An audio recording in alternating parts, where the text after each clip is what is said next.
ఉపాధ్యాయ మిత్రులకి నమస్కారం. ఒక యాక్టివిటీ మీకు చూపిస్తున్నాను. మనం ఫ్లాష్ కార్డ్స్ తయారు చేసుకున్నాం. ఈ ఫ్లాష్ కార్డ్స్లో కలర్ఫుల్గా ఉండేటట్టుగా తయారు చేసుకున్నాం. ఇప్పుడు మనం ఏం చేస్తున్నాం, ఫ్లాష్ కార్డ్స్ని పిల్లలకి ఇచ్చి చక్రంలాగా చుట్టమని చెప్పాం. చక్రం చుట్టిన తర్వాత దాంట్లో ఉండే అక్షరం రాయిస్తాం. దీనివల్ల ఏం జరుగుతుంది, చక్రం రాసేటువంటి నైపుణ్యం, గుండ్రంగా గీసే నైపుణ్యం వస్తుంది. అదేవిధంగా లోపల ఉండే అక్షరం రాయడం వల్ల కూడా అక్షరాలు రాసేటువంటి నైపుణ్యం పెరుగుతుంది. ఏం అక్షరం పాప అది?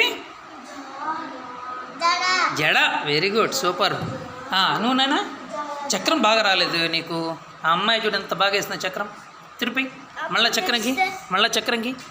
చక్రం నీట్గా రావాలి, ఇలాంటి నువ్వు ఓడిపోతావు, నీ ఇష్టం. చక్రం గుండ్రంగా. ఇంకొకటి తీసుకో, ఇంకొక చక్రం తీసుకో, ఏదో ఒకటి.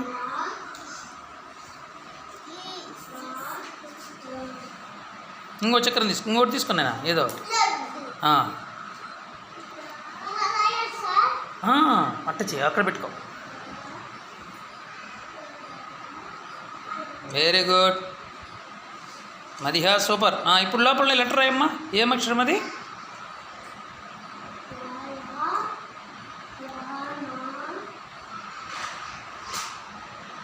తెలుసా నీకు అక్షరం అయిందా? చూడు దాంట్లో పుస్తకంలో చూడు. నా ఏం బొమ్మది? నత్త. నా నత్త. Very good. ఇంకోటి తీసుకో, ఇక్కడ తీసుకో. నువ్వు నానా గీ. Very good. ఇప్పుడు రాయి, అక్షరం రాయి.